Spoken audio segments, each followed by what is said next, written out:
नमस्कार, मैं हूँ डॉक्टर विश्रुति शर्मा और आज हम बात करेंगे कि शादी से पहले जो अभी जो जोड़ा है जिन्होंने शादी करनी है, उनको कौन से टेस्ट जो हैं वो शादी से पहले करवा लेने चाहिए ताकि आगे चल के कोई कॉन्फ्लिक्ट जो है वो नहीं रहे, किसी भी तरह की कोई भी लड़ाई झगड़े जो हैं वो नहीं रहे। तो सबसे पहले और सबसे प्रमुख जो टेस्ट है वो है एसटीडी बीमारियों का।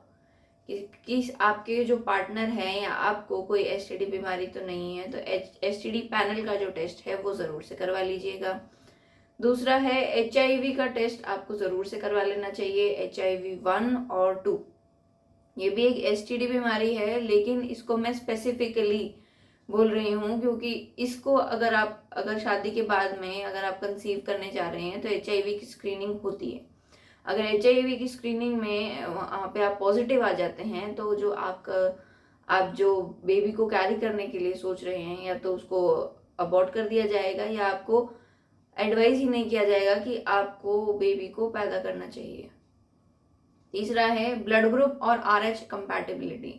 आपका एबीओ आरएच जो है वो आपको टेस्ट जरूर से करवाना चाहिए, क्योंकि आरएच पॉजिटिव और आरएच नेगेटिव का जो होता है ये ऑपोजिट रहता है और बेबी के लिए ये खतरा रह सकता है। इसके लिए बर्थ के बाद 72 आवर्स के अंदर एंटी डी करके एक इंजेक्शन जो है वो दिया जाता है। अगर ये ना दिया जाए तो फर्स्ट प्रेगनेंसी में तो दिक्कत नहीं आती, लेकिन जो आगे की प्रेगनेंसीज होती हैं वहाँ पे ये दिक्कत करता है। तीसरा है आपका फर्टिलिटी टेस्ट।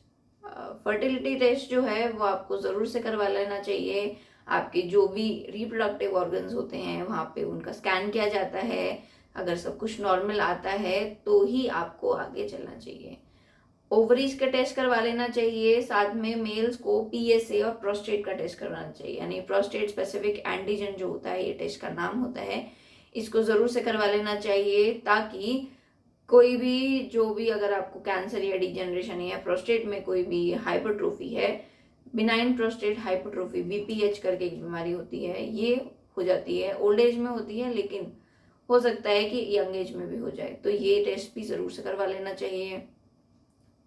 और फीमेल्स को अपने जो ब्रेस्ट होते हैं उनका भी मैमोग्राम या फिर ब्रेस्ट एग्जामिनेशन मैनुअली जो है वो खुद कर लेना चाहिए या किसी डॉक्टर से उनको करवा लेना चाहिए।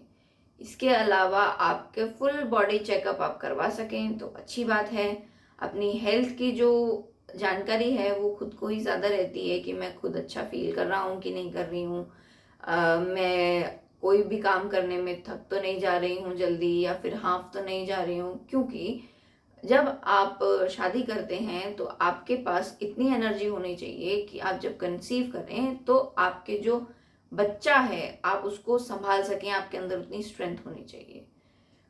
आपकी जो वाइटामिन और मिनरल्स की डेफिशिएंसी है उसको भी एक बार टेस्ट करवा लीजिए, यानी कंप्लीट ब्लड चेकअप जो है वो करवा लीजिए। आपके vitamin A B C D E के ये जो वाइटामिन होते हैं इनका टेस्ट भी ज़रूर से करवा लीजिए। साथ में B12 का भी टेस्ट करवा लीजिए। आपका जो ब्लड टेस्ट है उसमें थायराइड की टेस्ट भी करवाइए। आपका जो ABO-RH है वो भी टेस्ट कराइए, वाइटामिन मिनरल्स का टेस्ट कराइए, हीमोग्लोबिन का टेस्ट करवाइए।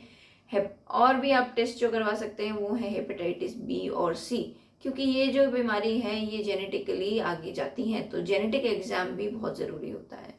तो ये जो मैंने आपको टेस्ट बताए ये आप ज़रूर से करवा लीजिए। अगर आपकी फैमिली में कोई बीमारी जो है वो चली आ रही है ना, तो वो आपको जेनेटिक स्क्रीनिंग से पता चलती है।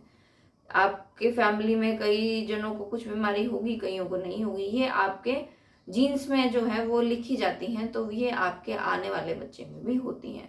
कई बीमारियां जो होती हैं वो बहुत ज़्यादा घातक होती हैं, जैसे कि डाउन सिंड्रोम होता है। ये तो प्रेगनेंसी के टाइम में पता चलता है, लेकिन परनीशियस एनीमिया होता है, ये आगे चल के बेबी को, जैसे थैलीसीमिया होता है, ये आगे चल के बच्चे को दिक्कत देता है। सिकल सेल एनीमिया भी एक तरह का एनीमिया है जो कि जीन्स के म्यूटेशन से और जेनेटिक ट्रांसफ़र हो सकता है। तो अगर आपके जीन जेनेटिकली आपके परिवार में कोई बीमारी आ रही है तो आपको सतर्क रहना चाहिए। अपने पार्टनर के साथ में भी ये सब डिस्कस करना चाहिए कि हमारे फैमिली में ये चीज़ है, तुम्हारी फैमिली में है कि नहीं है। और अपना एक जेनेटिक एग्जाम जो है वो जाके स्क्रीनिंग जो है वो एक लैब में अपना ब्लड सैंपल दे के आप करवा सकते हैं। ये सब चीज़ें अगर आप पहले से करवा लेंगे तो आपके मन में कोई डाउट नहीं रहेगा कि हमारे जो आने वाली जो जनरेशन है उसको कोई बीमारी रहेगी कि नहीं। क्योंकि जब सेम मतलब एक पीढ़ी में एक ही गोत्र में जब शादी होती है तो ऐसी बीमारियां जो हैं वो होती हैं। इसीलिए जो है वो हमारे सेम गोत्र में जो है वो शादी नहीं करते हैं।